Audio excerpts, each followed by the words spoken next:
Diaphragm, इधर external intercostal muscles. Diaphragm जो ये क्या होता है, रिलैक्स होता है, क्योंकि अपन क्या कर रहे हैं, एक्सपिरेशन कर रहे हैं, तो क्या होने वाला है, ये रिलैक्सेशन। डायफ्राम रिलैक्सेशन का मतलब क्या होता, हाँ, डायफ्राम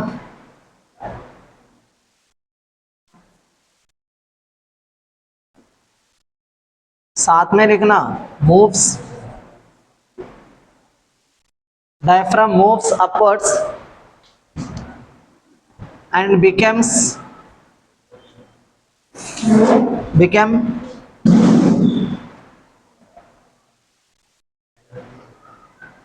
डोम शेप। ठीक है, अब यह डोम शेप होने की वजह से क्या होता, थोरासिक वॉल्यूम, क्या होता है, थोरासिक वॉल्यूम, हाँ, थोरासिक वॉल्यूम डिक्रीजेस। ठीक है, सेम वही पैटर्न यहां पर चलता है, एक्सटर्नल इंटरकोस्टल मसल्स यहां पर भी रिलैक्स होते हैं। मैं आपको बता दिया था रिलैक्सेशन का मतलब क्या होता है, आपको समझ में आ गया ऑलरेडी। अब यहां पर भी क्या होता है, एक्सटर्नल इंटरकोस्टल मसल्स में sternum downwards and ribs inwards.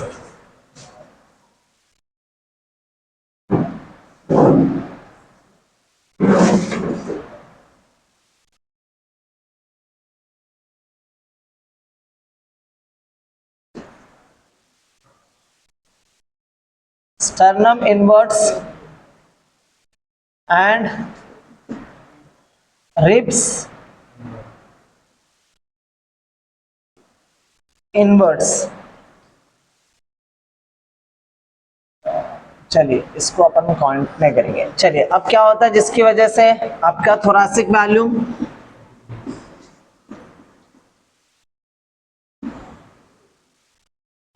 Increase होता, जिसकी वजह से फाइनली, हाँ सॉरी, वॉल्यूम डिक्रीज होता, जिसकी वजह से थोरासिक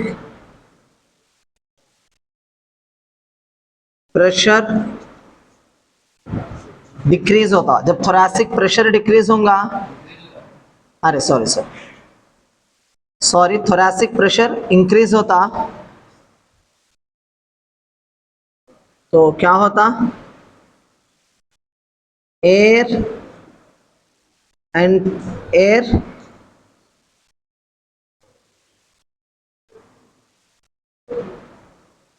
comes out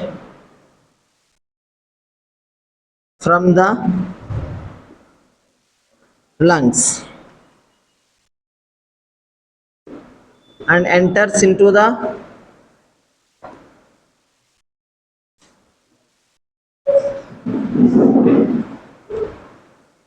atmosphere। ये इंस्पिरेशन है, ऑलरेडी समझा दिया, इसलिए इसको इतना ज्यादा डीप लेके नहीं गया। इसके बाद अपन पढ़ेंगे बेटे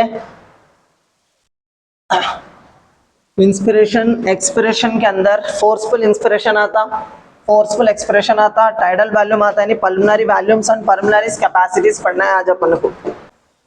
अपन एक नमूने के तौर पर कंसीडर करेंगे ताकि आपको जहन में बैठ जाए, ये आपके लंग्स है समझो।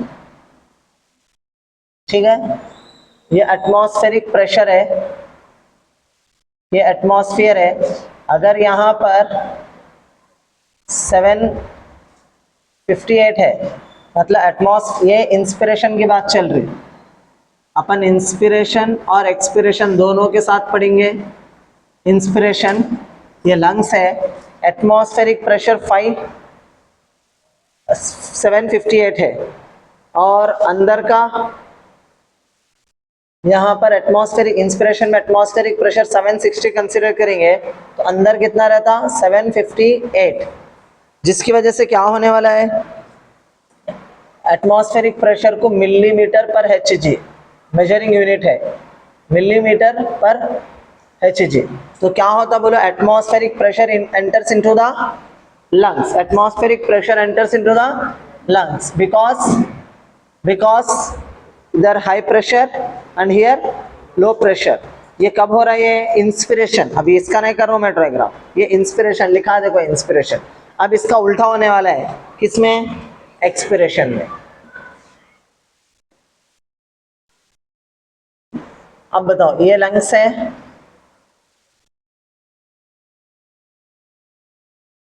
ठीक है, आप लंग्स के जैसा ड्रॉ कर लेना, ठीक है। अब प्रेशर बाहर, हवा बाहर निकलने वाला है, एयर, यहां पर एयर अंदर आ रहा है, एटमॉस्फेरिक प्रेशर 760 मिलीमीटर एचजी है। यहां पर भी एटमॉस्फेरिक प्रेशर 7, अब ये हो गया 758 मिलीमीटर एचजी, इधर हो गया एटमॉस्फेरिक प्रेशर 758 मिलीमीटर एचजी, जिसकी वजह से लंग्स के अंदर प्रेशर हो गया 760 मिलीमीटर एचजी, जिसकी वजह से एयर क्या हो गया, बाहर निकल गया। और क्या लिख सकते हैं, pressure air always moves from high concentration to low concentration।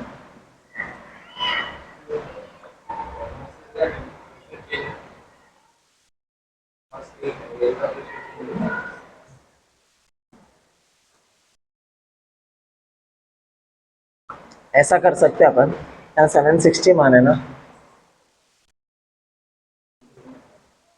बढ़ा ले सकते हैं 760, ठीक है। ये अपने कंट्रोल में नहीं है ना, ये अपने कंट्रोल में है, तो ये 760 से 762 में अपन बढ़ा लिए। तो यहाँ लफ्ज क्या होना चाहिए, दोनों के बीच में प्रेशर का डिफरेंस क्रिएट होना है। वो कैसा क्रिएट करेंगे, यहाँ जो भी रहेंगे उससे 1 मिलीग्राम भी अगर मिलीमीटर पर एचजी भी बढ़ गया तो क्या होता, एयर अंदर से बाहर निकल जाता। Air always moves from high concentration to, साथ साथ बोलिए, हाई कॉन्सेंट्रेशन टू लो, जोर से बोलो, लो कॉन्सेंट्रेशन। ये हो गया आपका इंस्पिरेशन और एक्सपिरेशन का पूरा कहानी खत्म। समझ में आ गया? इसमें कोई डाउट है तो पूछ लो।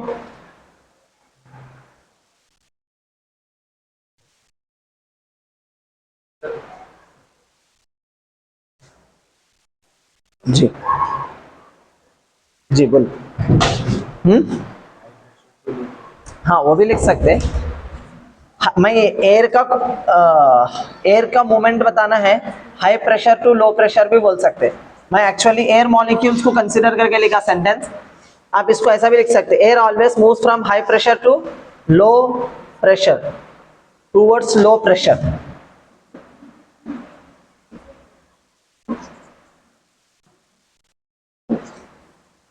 Air always move from high pressure to low pressure. अगर प्रेशर जहां पर ज्यादा रहेगा वहां से एयर निकल के जहां पर प्रेशर कम रहेगा वहां पर चले जाएगा। यहाँ पर प्रेशर ज्यादा हो गया था लंग्स में तो एयर बाहर निकल गया। अब बाहर एयर में प्रेशर ज्यादा था एटमॉस्फेयर में तो एयर लंग्स के अंदर घुस गया। इस तरीके से एयर ट्रांसफर होता है। तो जब प्रेशर बाहर की प्रेशर ज्यादा अंदर की प्रेशर कम है लंग्स की तो इंस्पिरेशन होता, अंदर की प्रेशर लंग्स में ज्यादा और एटमॉस्फेरिक प्रेशर कम हो गया तो फिर एक्सपिरेशन होता है। इंस्पिरेशन प्लस एक्सपिरेशन को ब्रीथिंग बोलते हैं। अब इसके अंदर अपन को अब पढ़ना है कि पल्मोनरी वॉल्यूम्स किसको बोलते हैं, पल्मोनरी कैपेसिटीज किसको बोलते हैं, इसके बाद के टॉपिक में। चलिए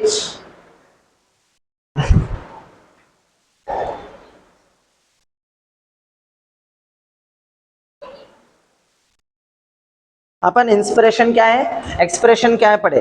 अब अपन पढ़ेंगे फोर्सफुल इंस्पिरेशन और एक्सप्रेशन। क्या पढ़ेंगे, फोर्सफुल इंस्पिरेशन एंड एक्सप्रेशन। चलिए,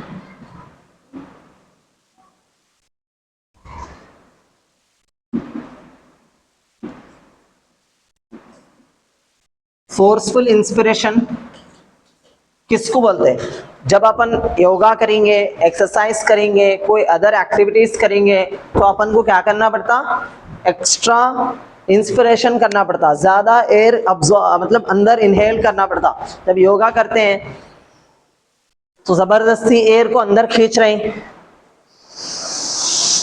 जबरदस्ती हवा को बाहर कर रहे हैं, तो इसको बोलते हैं फोर्सफुल इंस्पिरेशन, फोर्सफुल एक्सपिरेशन। तो फोर्सफुल इंस्पिरेशन में, फोर्सफुल एक्सपिरेशन में हमारा लंग्स क्या करता है मालूम, एक्स्ट्रा वॉल्यूम क्रिएट करता, एक्स्ट्रा वॉल्यूम क्रिएट करता। तो वही पढ़ना है अपने को, फोर्सफुल इंस्पिरेशन। तो आप लिखेंगे फोर्सफुल इंस्पिरेशन के बारे में, इसका फोर्थ पॉइंट लिखना,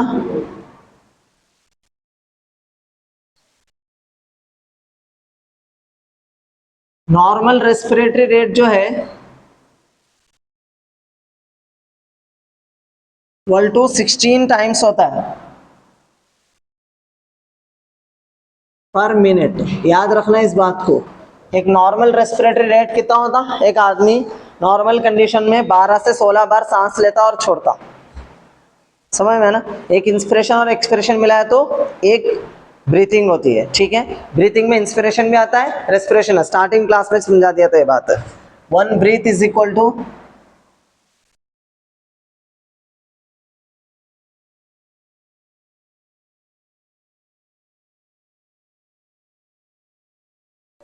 plus expiration, 1 inspiration plus 1 expiration.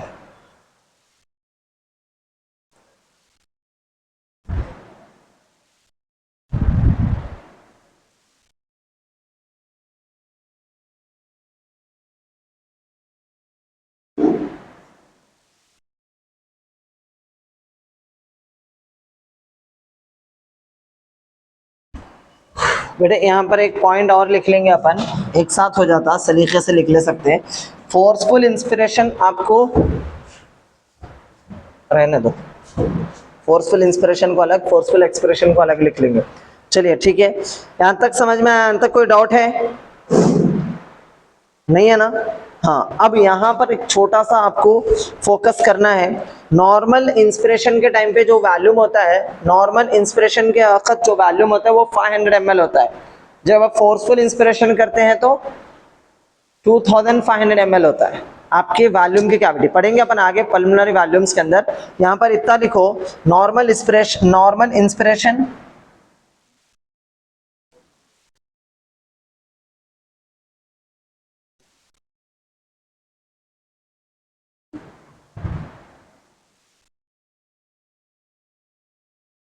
in normal inspiration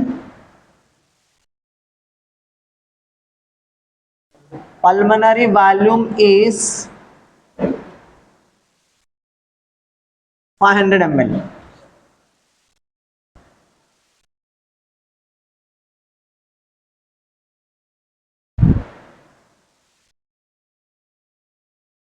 And atmospheric pressure is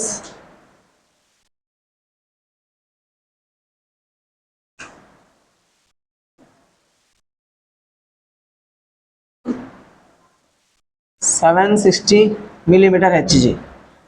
अब यहां पर लिखेंगे इन forceful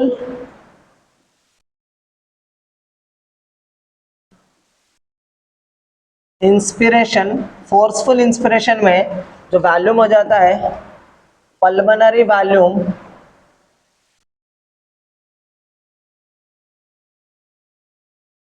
increases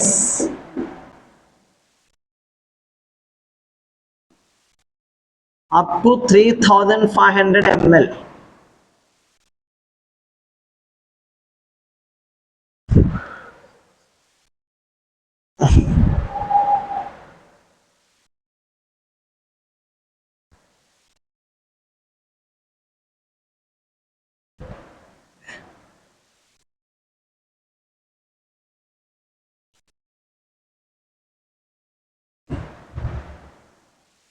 and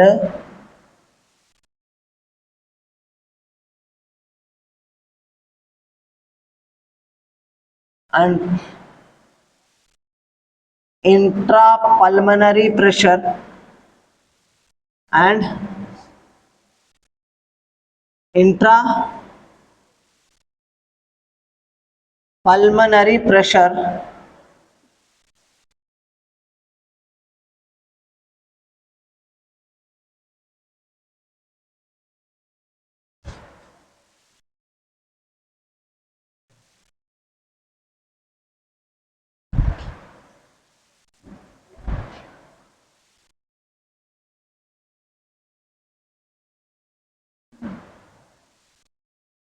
decreases to up to 740 mmHg। बस खत्म। अब क्या बोल रहे बेटे, समझने की कोशिश करो।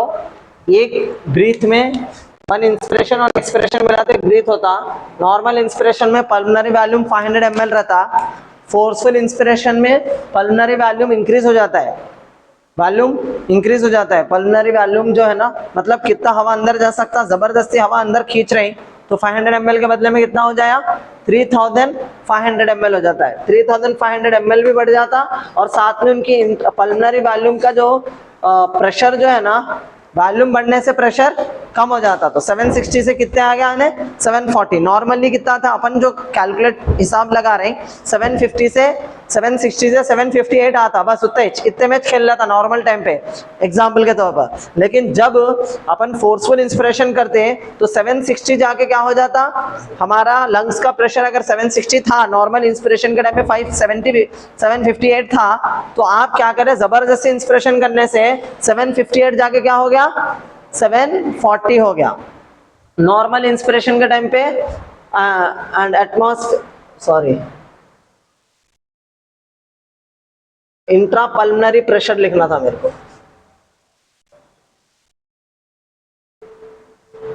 एंड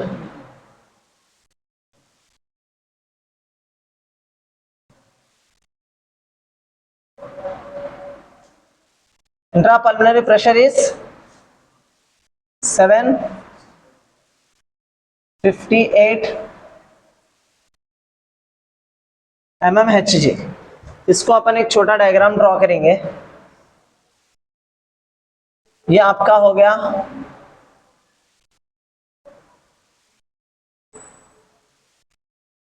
एटमॉस्फेयर और ये हो गया आपका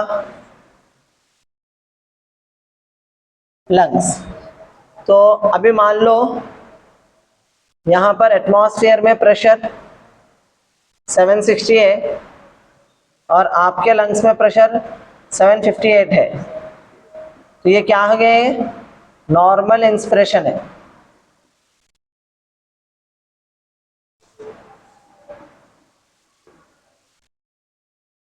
हाई प्रेशर से लो प्रेशर को आता है, समझ में आ रहा है। अब इसी डायग्राम को फिर ड्रॉ करना है।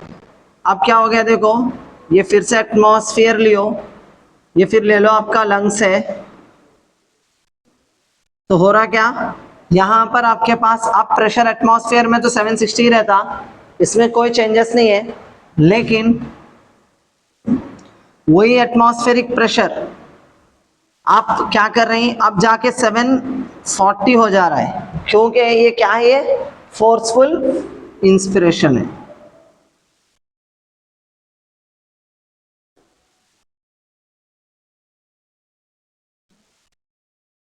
समझ में आया। एटमॉस्फेरिक प्रेशर 760 से 758 हो रहा तो नॉर्मल इंस्पिरेशन है, लेकिन आप 760 से 740 तक कम कर दे रहे अपने लंग्स के अंदर प्रेशर, तो वो फोर्सफुल इंस्पिरेशन। फोर्सफुल इंस्पिरेशन में वॉल्यूम इंक्रीज हो जाता, प्रेशर डिक्रीज हो जाता। समझ में आया। चलिए।